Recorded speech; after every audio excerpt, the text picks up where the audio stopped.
Are you pretty much finding your places now? Okay. There are just a couple of things I'd like to read to you before we start the program. I've been hearing a lot from Gus's fans, and I'm very touched by how many of them really get him. This is from Rat Hall in Hilton Head, South Carolina. I wanted to also tell you, Jenny and Liza, as well, what set Gus apart.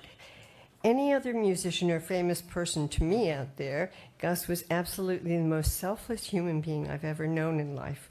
I never got to meet him, but through him giving us so much of his time and heart that he spent on his live feeds, such as Snapchat, Instagram, to be with us, communicate with us, even after he'd worked all night performing at his events, showed how much he truly loved people. I don't know of any famous person that's let the outside regular people like me that aren't famous into their lives. He was completely unique, a gift from God that was handed down to us for a short period of time to change the world for the better. His big brown eyes and contagious smile will forever have a part of my heart. Thank you, Liza and Jenny, for blessing the world with the beautiful, loving, beaming creation of Gustav R. Then we have Jake Entrikin from Pensacola, Florida. And he has this to say. He wasn't the modern-day Kurt Cobain, by the way. He is the first and only Lil Peep.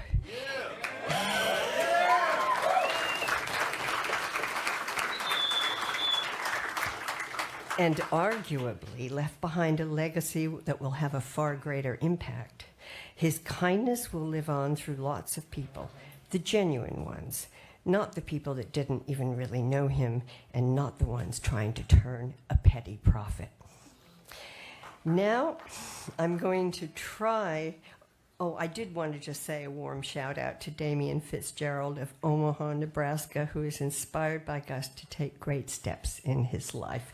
Right on, Damian. Okay, now I'm going to try to read you a verse of a poem by a wonderful American poet named Edna St. Vincent Millay, who kicked ass as a woman in the 1920s and did exactly what she wanted and became a fine poet. But this is going to make me cry. Down, down, down into the darkness of the grave, gently they go, the beautiful, the tender, the kind.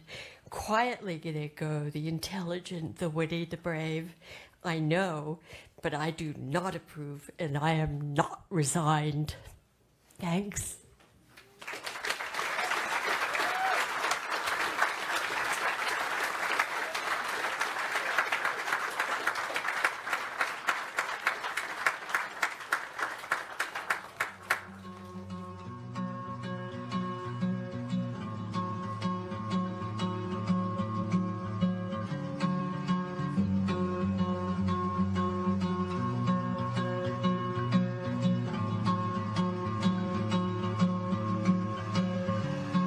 If you have 3/4 or more of $1, you can still use it, but a lot of people don't know that.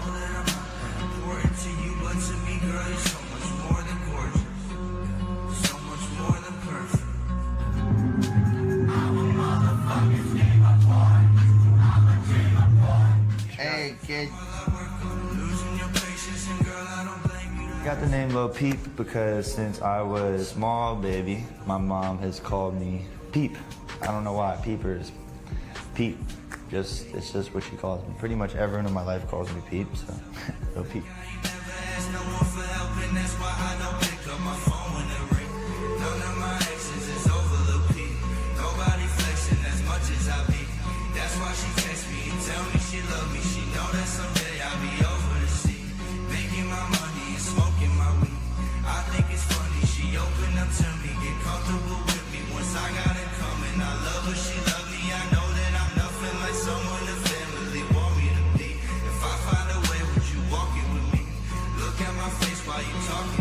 Cause we only have one conversation a week. Can I get one conversation at least? Shout out to everyone making my beats. You helping me preach. This music's the only thing keeping the peace when I fall into pieces. Look at the sky tonight. All of them stars have a reason to shine, a reason like mine, and I'm falling to pieces. Look at the sky tonight. All of them stars have a reason.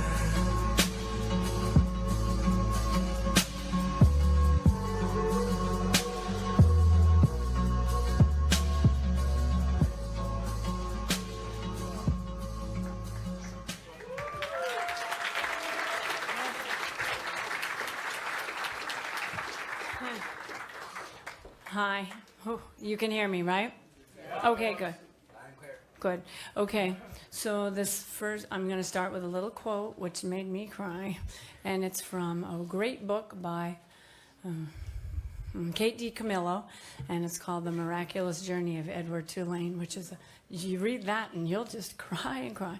And I read that out loud to the boys. We read about every night until they were about 11 and 13, just because we liked to do it.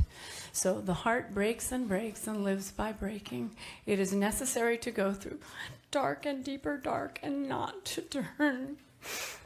So that's just basically the big idea of that is you just gotta go through it.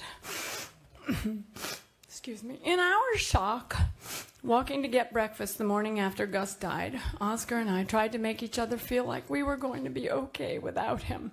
We hadn't really slept, but it was a sunny day, and we knew we needed to get out of the house and into the world for comfort. One of the things Oscar said to me was, "Mama, just think of what he accomplished in barely 21 years. He traveled to Russia, England, Belgium, France, and El Paso. I will probably never go to El Paso in my entire life." I mean, most people never get to do in their entire lifetime what Gus did in just 21 years. Many people have said these same words, more or less, to me over the past couple of weeks. Gus did it. He lived his own life on his own terms. He was a stubborn, driven, talented, crafty, observant, and tender young man. Gus was also vulnerable. He hurt terribly when his friends' parents said he was no longer welcome in their homes, once he had stopped performing well in school and had stopped playing sports. Long before that, though, Gus understood that many good people suffered injustice because of what they looked like or how much money they had.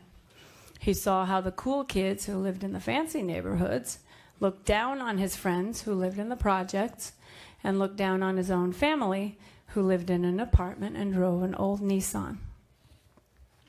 Gus got fed up with that world. He rejected it, and he rejected being molded into a box.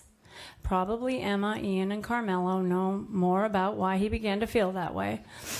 When he locked himself in the garage and got his first tattoo, he began to make his rejection of the box public.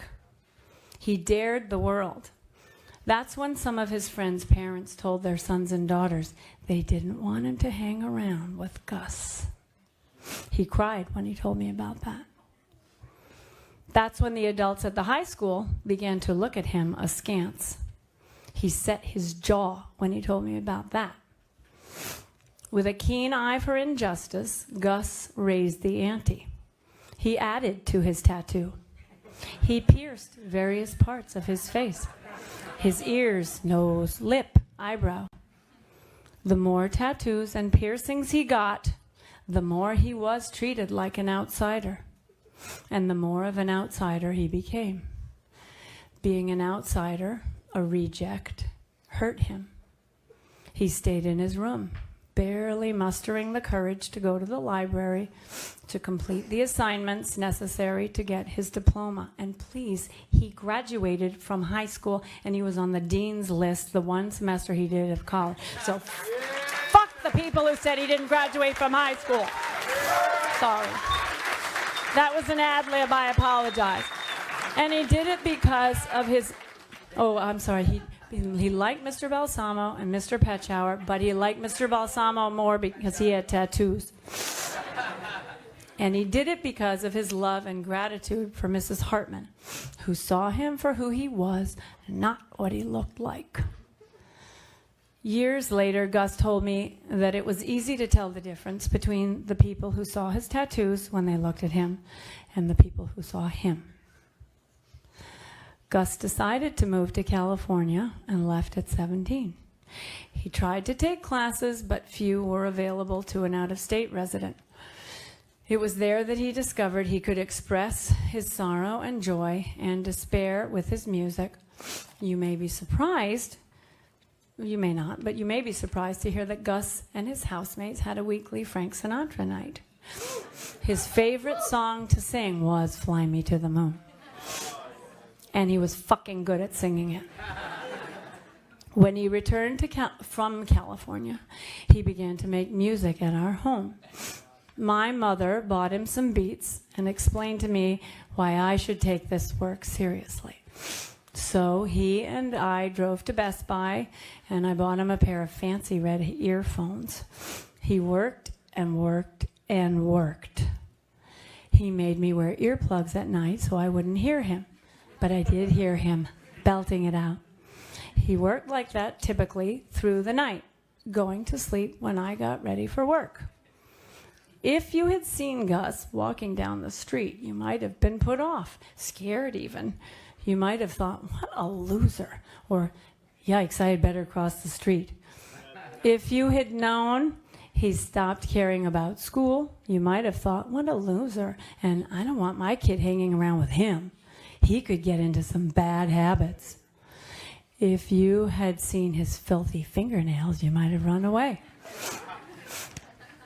If you had made these judgments about this teenager, about this young man struggling on his own to find meaning as a man, then I ask you to use this moment right now as a time to reflect on your actions.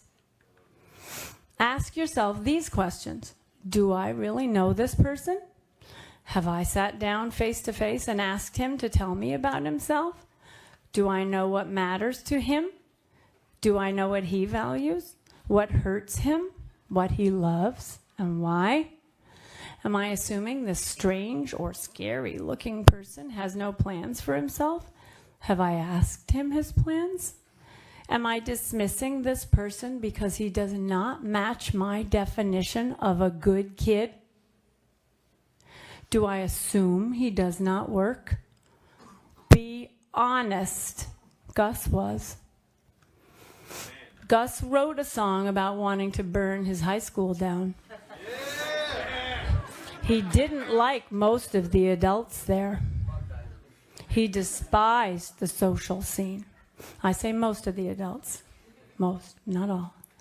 Must everyone fit into the box? Why must we have a box? Who is this box for? Can we reinvent ourselves? Gus has left us with so much to think about and learn from. I want to thank you all for coming here today.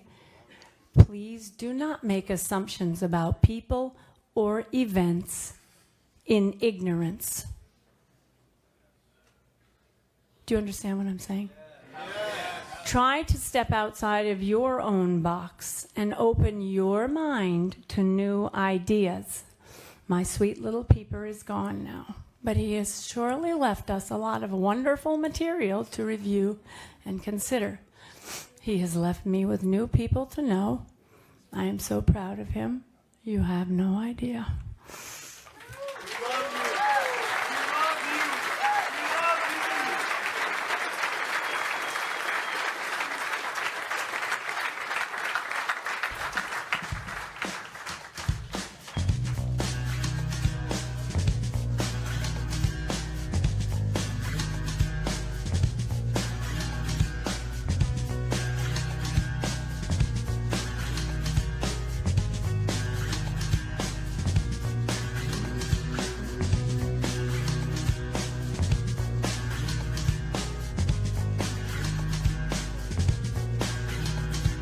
Hello there, the angel from my nightmare, the shadow in the background of the morgue, the unsuspecting victim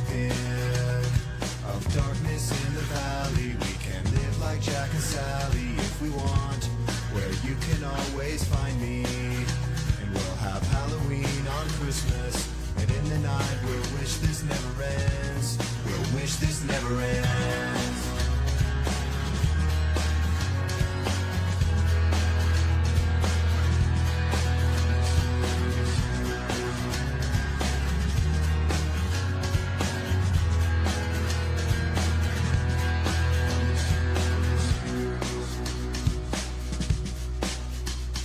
Where are you?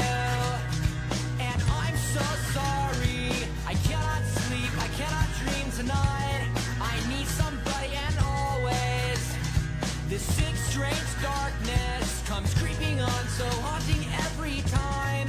And as I stared, I counted the webs from all the spiders, catching things and eating their insides, like indecision to call you and hear your voice of treason. Will you come home and stop this pain tonight? Stop this pain tonight. Don't waste your time on me. You're already the voice inside my head. Don't waste your time on me. You're already the voice inside my head. Don't waste your time on me. You're already the voice inside my head. Don't waste your time on me.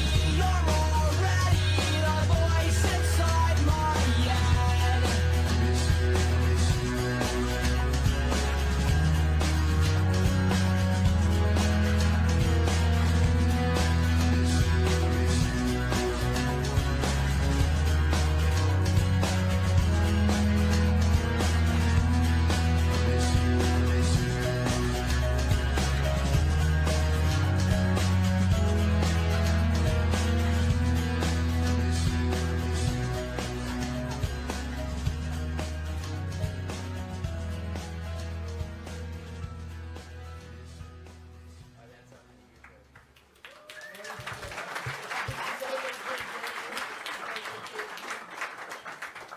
Hi guys, I'm really nervous, so bear with me.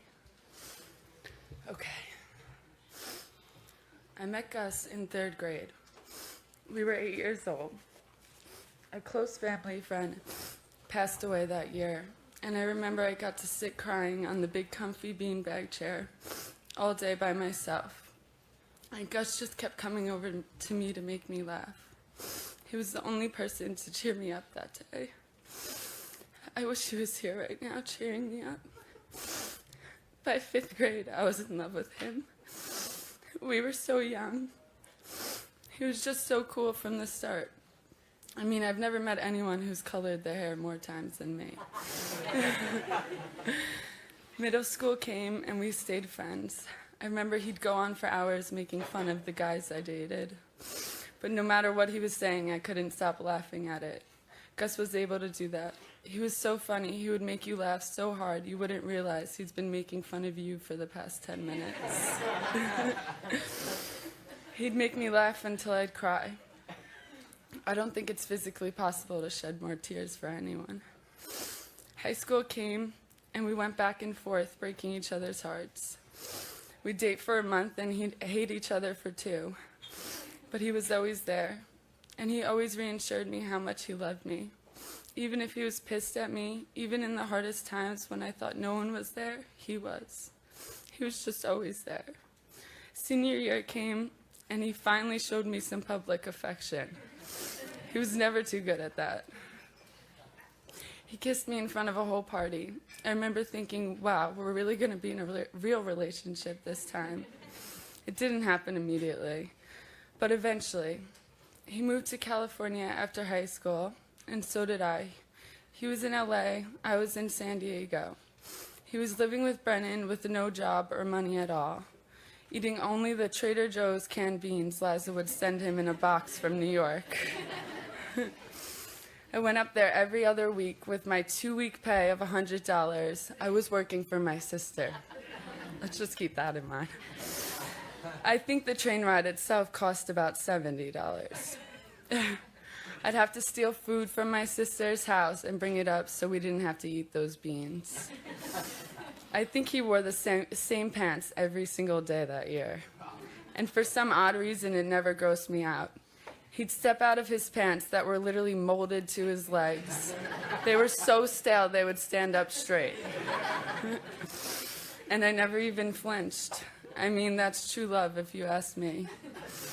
He eventually moved back home to Long Beach. I think it took me maybe 2 months to run back after him. I might as well have just immediately moved all my stuff into his tiny room, because I don't think I slept in my own bed more than 10 times that year. I was glued to him. I hated working. I didn't want to be away from him, which was pretty strange because we did absolutely nothing but sit in his room every day. I'd watch him smoke the clips people left at his house the night before because either he didn't want to leave his house to get weed, Ian wasn't around, or he had no money to buy it, which was usually the case. But he never worried about that. He always knew he'd have all the money he needed one day. He always knew he'd be something more. And I can truly say I don't think anyone who really knew him ever doubted that. He had to start kicking me out of his house so he could record. He would tell me he couldn't sing in front of me until he was famous. And then it all started to change. It started to happen.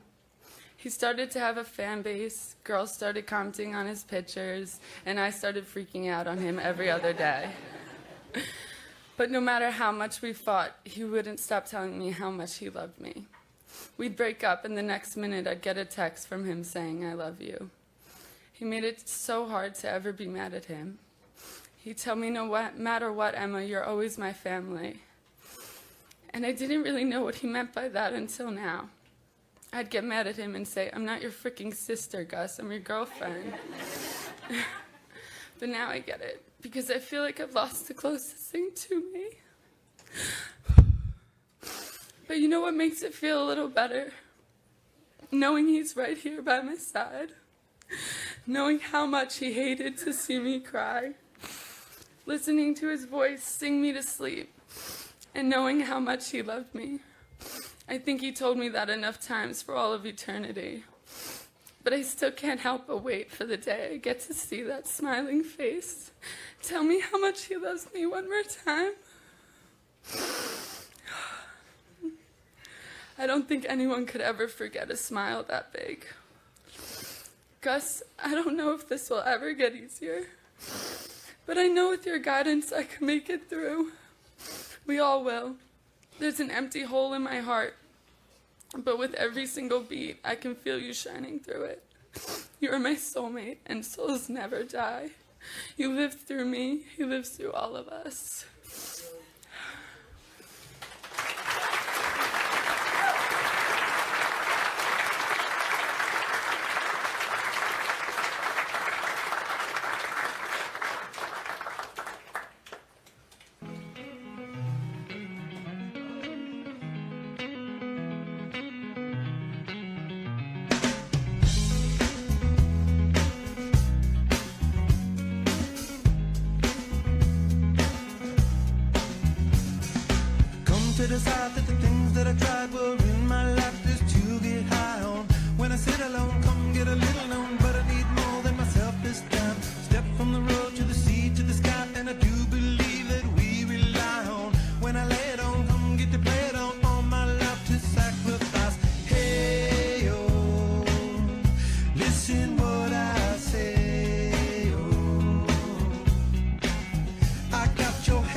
Hello, everyone.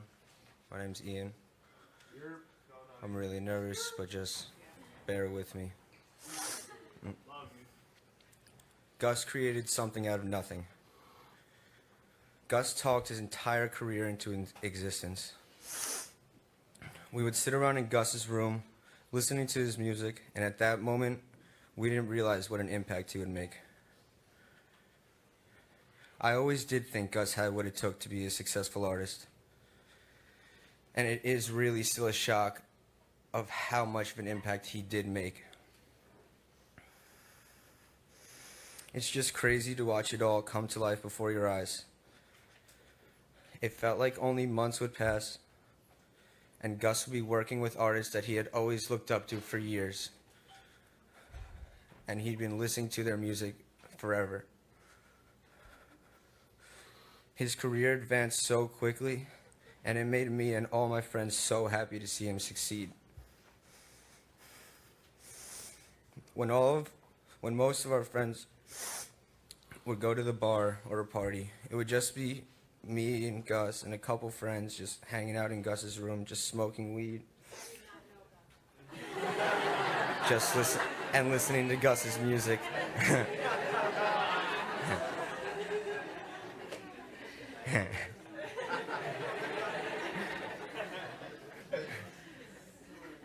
We would stay up all night, literally until like 5 in the morning. Liza would always come in every day, almost, and just tell us to turn it down. But Liza would never, ever be angry. Never once was she really angry at Gus. She knew that this is what Gus needed to do to move on in his career. She knew that showing him support and giving him as much freedom and support as possible was what he needed to succeed in his career. And without that, I don't think that Gus would have ever made it this far in his career. Gus worked really hard to get where he got. He stayed up until 5 or 6 a.m. every single day. Liza would always tell me that she would walk into his room in the morning and when she was going to work, and he would always just still be up working every day. Gus knew what he wanted in life, and he chased after it with everything he had in him. His style and creative vibe will never be duplicated. He lived the life of a rock star, and I know he wouldn't have wanted it any different. I will always miss you and love you, Gus.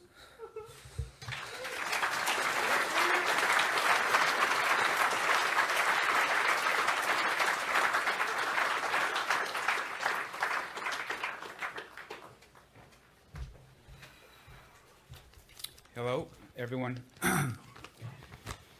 My name is George. I'm going to read a tribute from Dylan Mullen, also known as Smoke-a-Sack, which I gotta say, I had the sincere pleasure to have worked with him and Gus with Come Over When You're Sober. So, Dylan, I'll try not to fuck this up. Here we go. When I was just 18, I started to post my beats online from my home in Virginia. It was my first effort at music to get myself out of there as a producer and songwriter. The first person to reach out the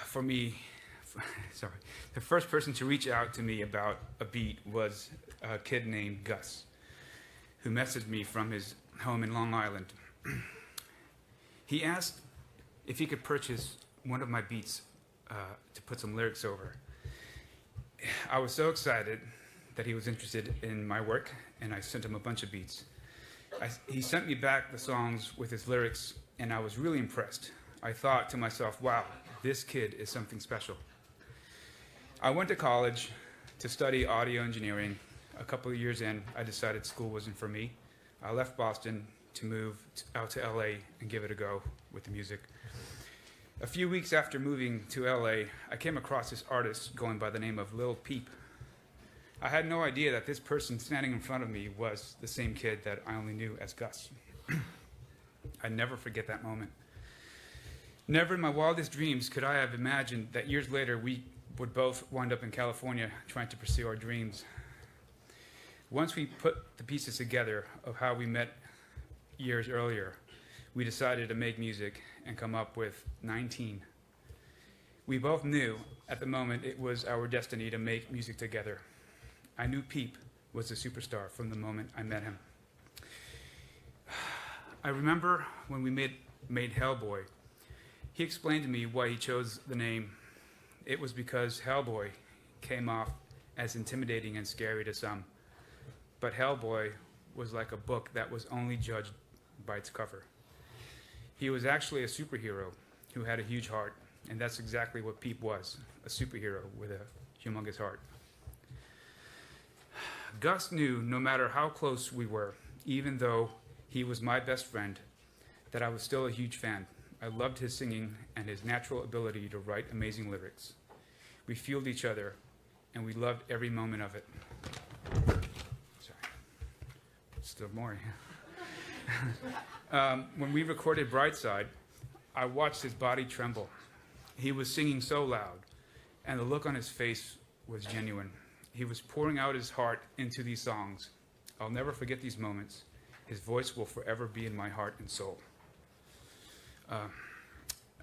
Gus loved life more than anyone could imagine.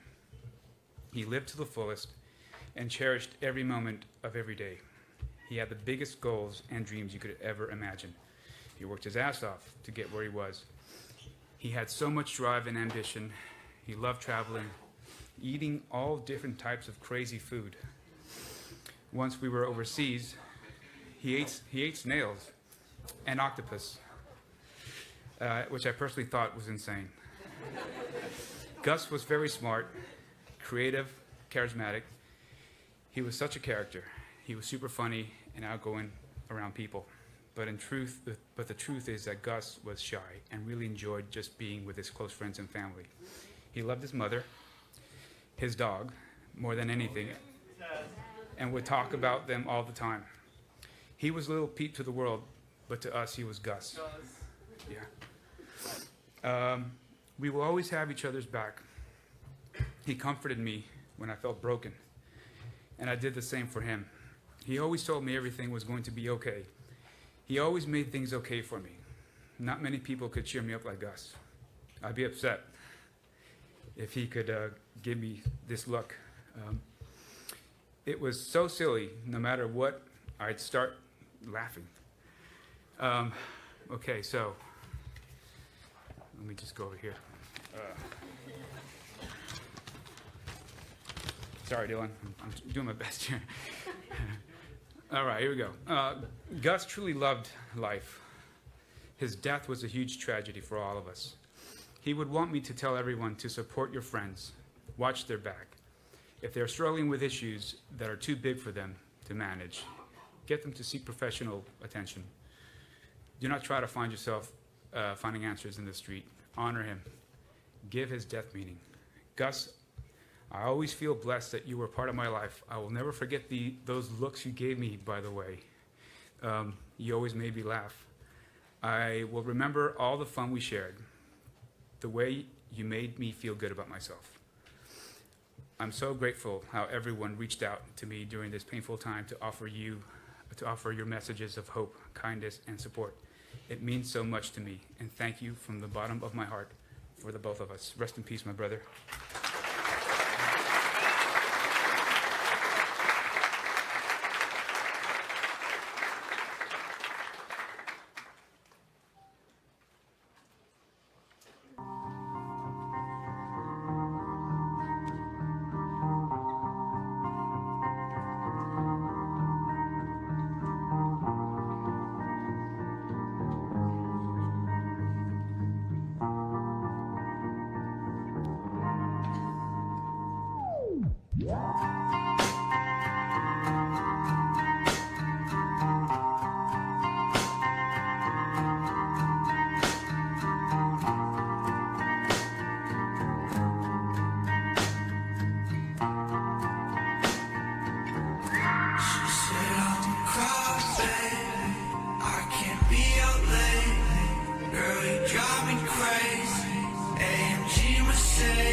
sleep right knowing I hurt you.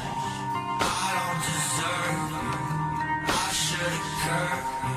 I know I'm the worst, but I could be cool too.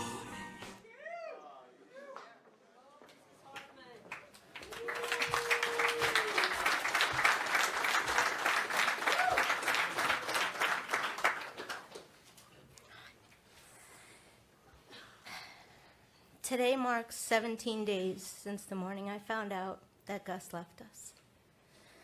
I felt like I had gotten the wind knocked out of me, and I sat with my head in my hands for a long time. Gus was my student in 11th and 12th grade English. As a teacher, I have a unique opportunity to connect with young people who are trying to navigate their way through the gray area between childhood and adulthood. I have the opportunity to embrace their strengths and weaknesses, to make them feel important, and to learn from them. I remember when Gus was in class, he never really sat still in his desk. He always seemed to be bouncing or bopping, tapping his foot on the floor, drumming his fingers on the desk. As his teacher, I thought, this kid seems to be listening to music without wearing any headphones. It wouldn't be until later that year, after we had some time to get to know each other, when he told me of his plan to one day make music.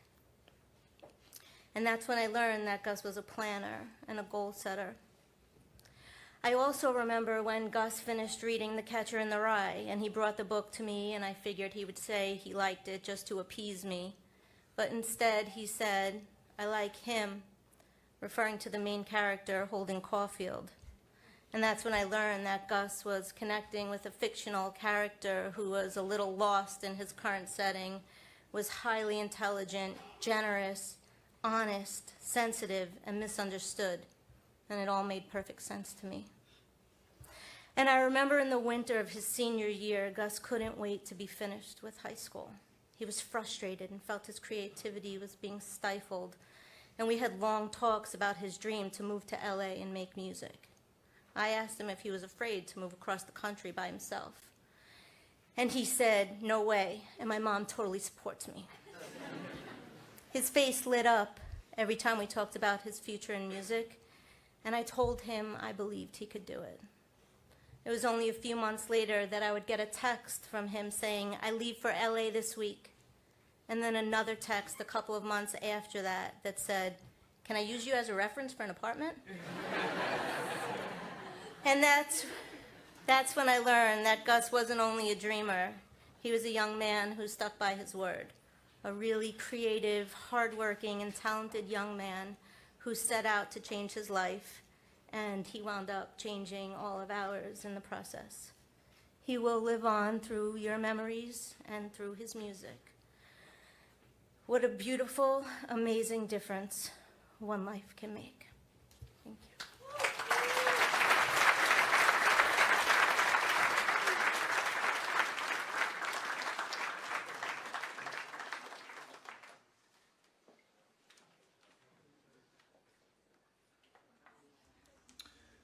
My name is Travis, and I'm holding my grills because I want to tell the story about the time Peep and I got fitted for our grills together.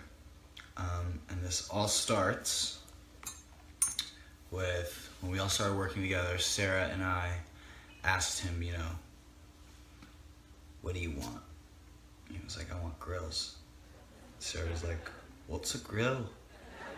And I was like, "Well, it's gold molded to your teeth, and you wear my shoulder picture." She's like, fucking love it, yes, we gotta get grills. So she tells everyone in the office. We spend a whole day calling people, trying to find someone that can come and mold our teeth for grills. Finally, we get someone there. We're sitting in the office, and I'm going first. And it's weird when you get molded for grills because they fill your mouth up with this weird fluid, marshmallow, fluffy stuff, and it's really cold and you can't talk. So me and Peep were just like kind of looking at each other like, And so we take them out after like 3 minutes, and she asked me, what kind of grill I want. And I said, oh, just top and bottom, really simple. I just want white gold. Boom. Cool, okay. She turns to Pete, she's like, Pete, what kind of grill do you want? He's like, well, I want a pink grill. So we're like, oh, cool. So like just white gold, it'll be pink. He's like, yeah, like that, except I want little pink diamonds on every single tooth. Like 10 or like 20 like pink diamonds, like a tooth. Like, so like the whole thing is just pink diamonds. And everyone in the room kind of stopped. We all kind of looked at each other like, and the girl who was molding us, she was so happy, as you could probably figure out why. She was like, yeah, we could totally do that. 20 pink diamonds on a tooth. Okay, and she was drawing it out. Needless to say, his grills took a lot longer to make than mine.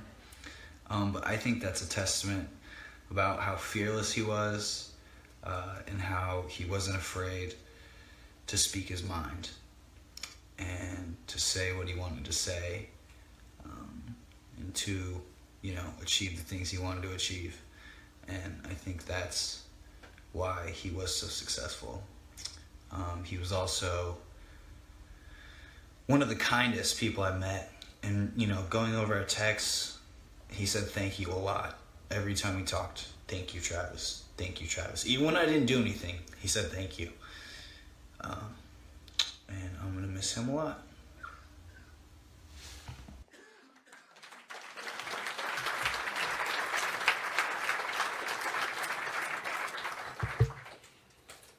Thank you, everyone, for being here. When Gus started his music career, I never thought in my wildest dreams I'd be able to get to share a stage with him. So this is really special. My name is Eddie Whalen. When me and Gus met at a young age, we were inseparable from the start. His house actually became like a second home to me, and Liza like a second mother.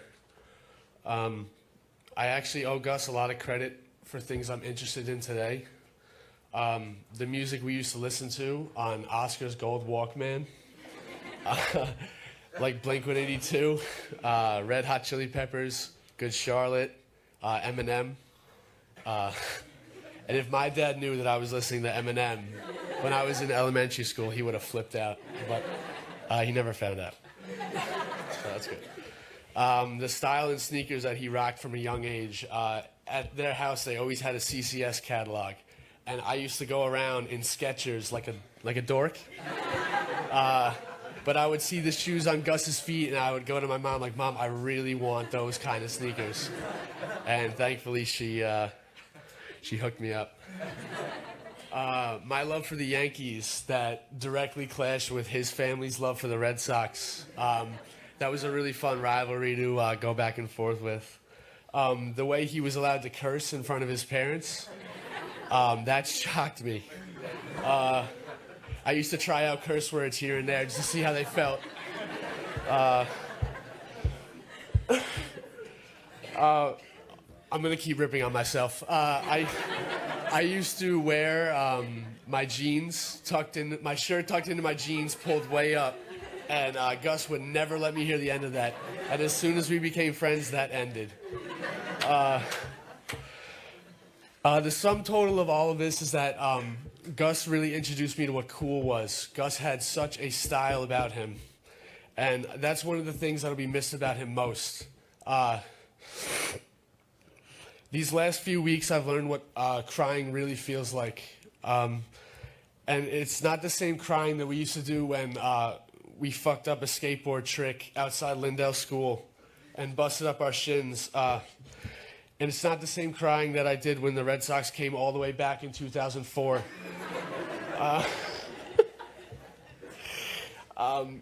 It's the kind of crying that comes from losing your other half in this world. And he was that thing to so many people. And looking out into this crowd, and I know there are hundreds of thousands of people watching online, and it's insane to know the impact that he had in this short life.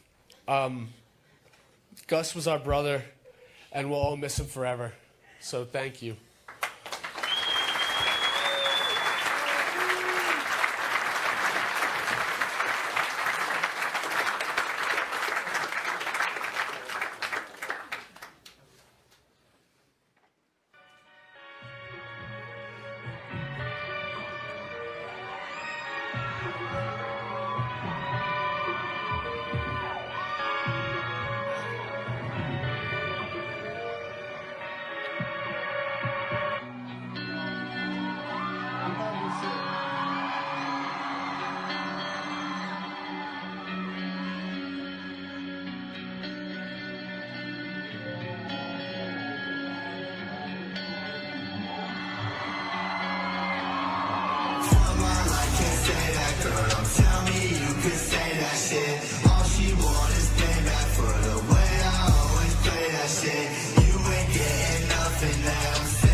tell me you ain't.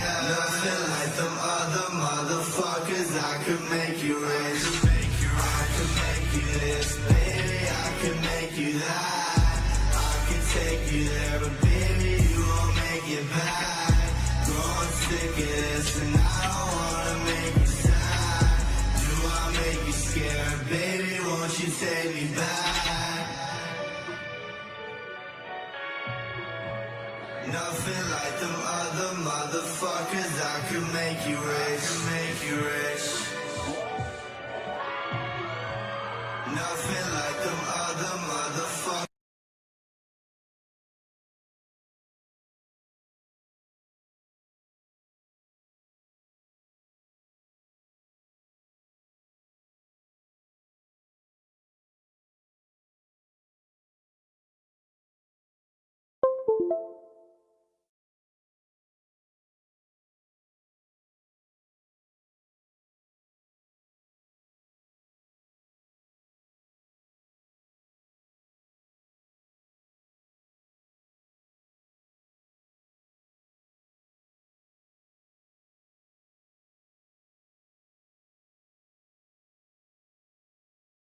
Cause I could make you rich. For my life, can't say that, girl. Don't tell me you can say that shit.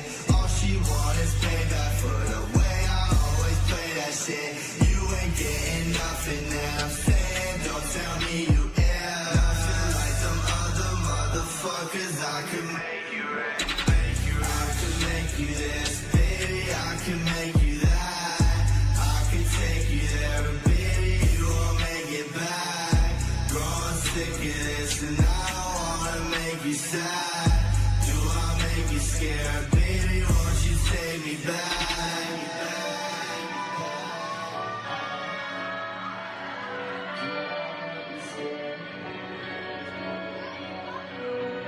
Down another lonely road I go, just another lonely road to home.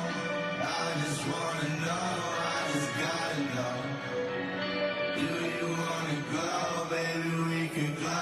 For my life, can't say that, girl. Don't tell me you can say that shit. All she want is payback for the way I always play that shit. You ain't getting nothing that I'm saying. Don't tell me you ain't. Nothing like them other motherfuckers. I could make you rich, make you right. I could make you this, baby. I could make you that. I could take you there, but baby, you won't make it back. Growing sick of this, and I don't wanna make you sad. Do I make you scared, baby? Won't you take me back?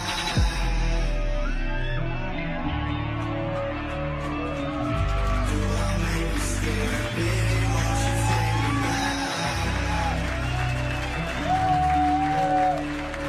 Nothing like them other motherfuckers. I could make you rich, make you rich.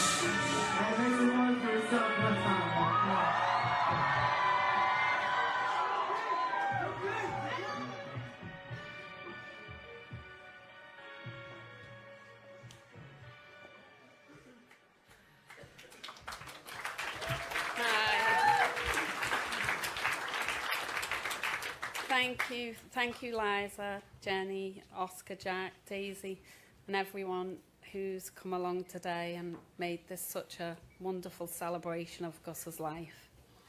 My name's Sarah Stannard, for those of you who, I'm sure there's lots who don't know who the hell I am.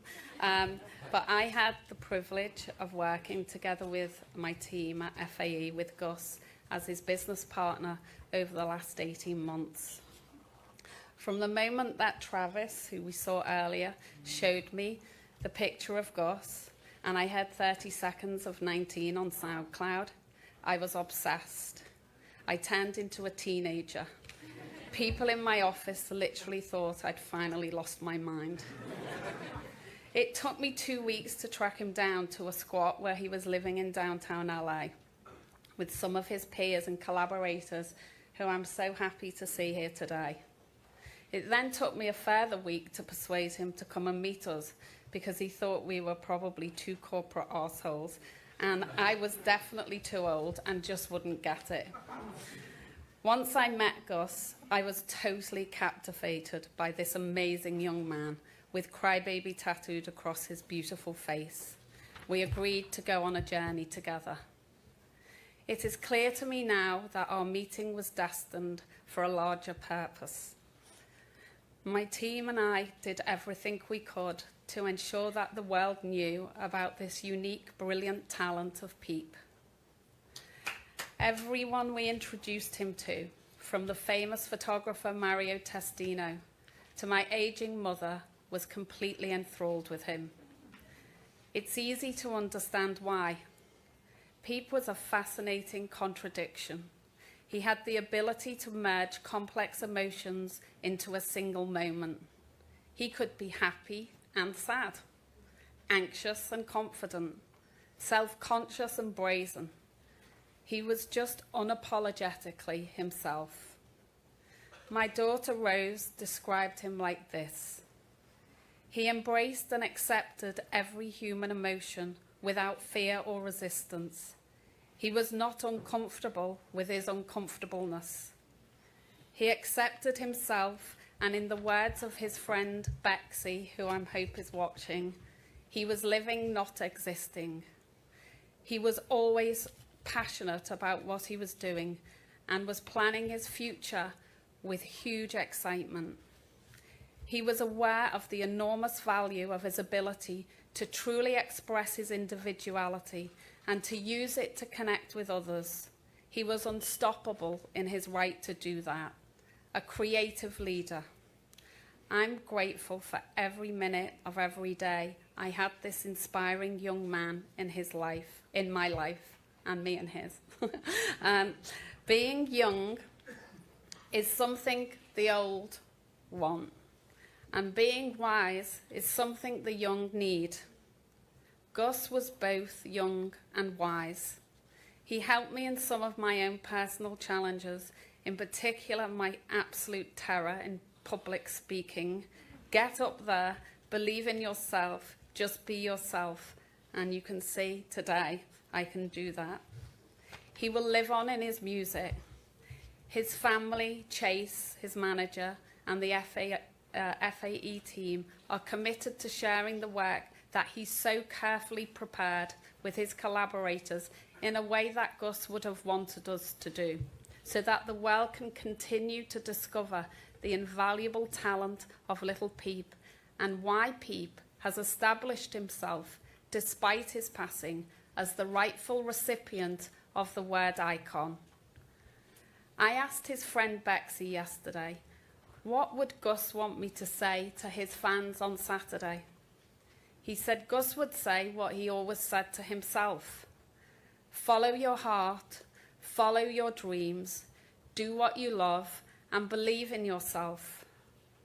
Finally, I would like to end by reading to you some of Peep's lyrics from his yet-to-be-released collaboration with his great friend McConan called I've Been Waiting, which I believe Peep would have liked me to share with you today.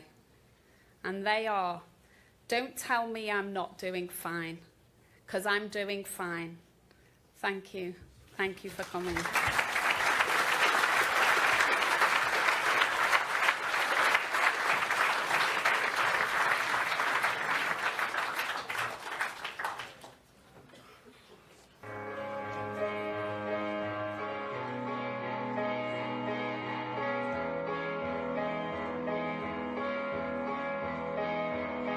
Bother me, tell me awful things. You know I love it when you do.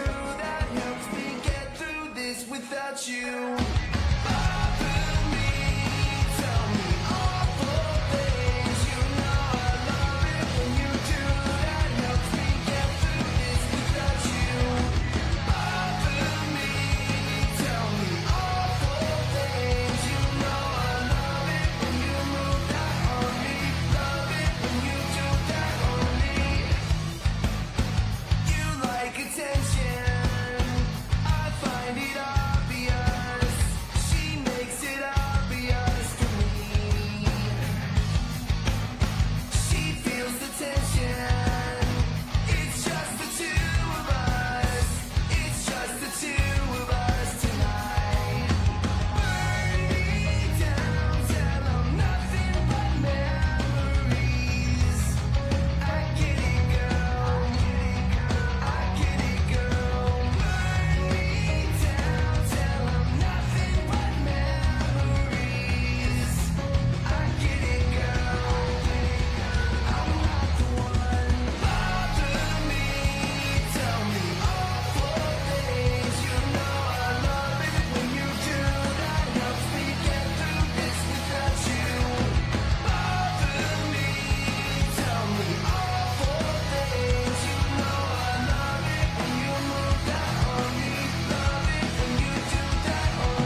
to ask anybody who wants to come up on stage and write something on this. This right here, right? Write something on it? Yes. And something nice, not something rude. So I'm just going to start, and then I'll hand the pen over. Try to be orderly about this.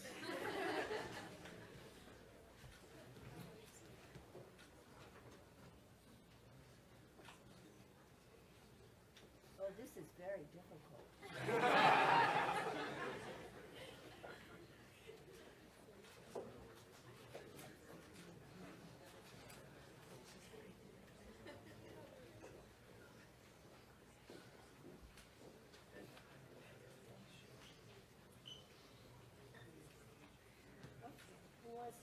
This pen does not flow. Come on, guys. Anybody? Come on up. Come on up.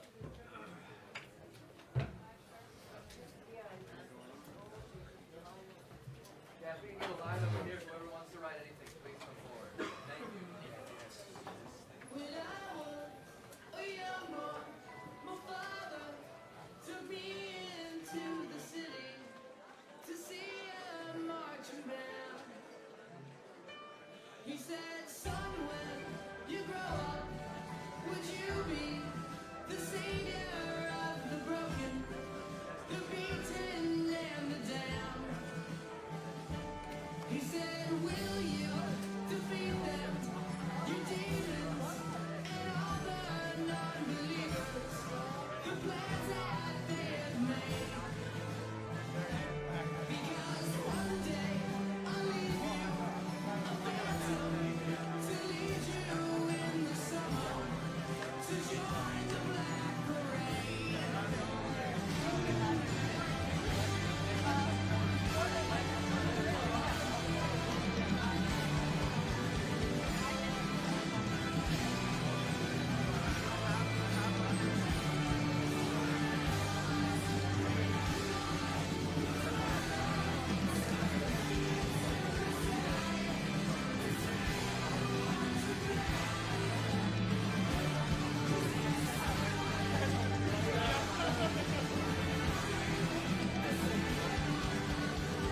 Fly me to the moon, let me play among the stars.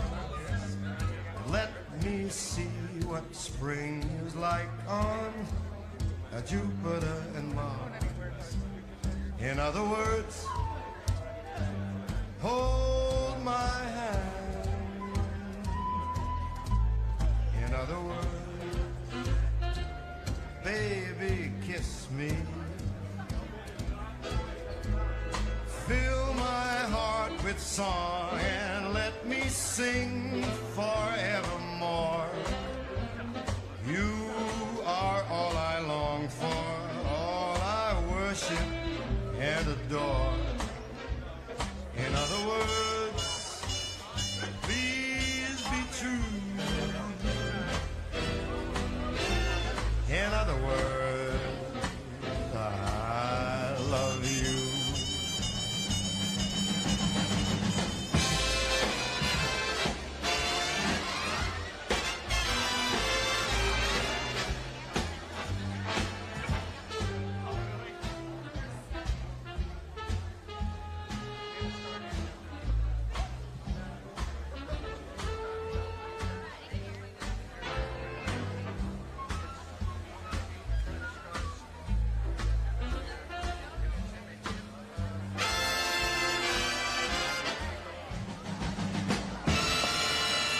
Fill my heart with song, let me sing forevermore.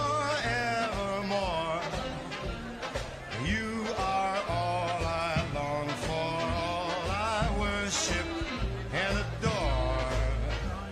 In other words, please be true. In other words,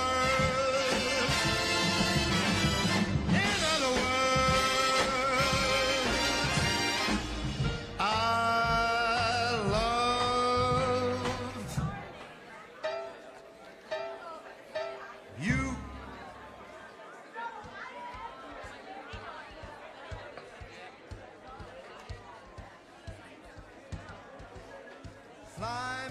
to the moon.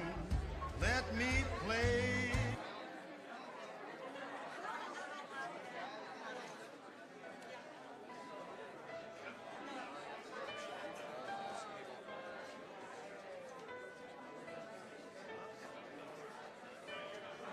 When I was a young boy, my father took me into the city to see a marching band.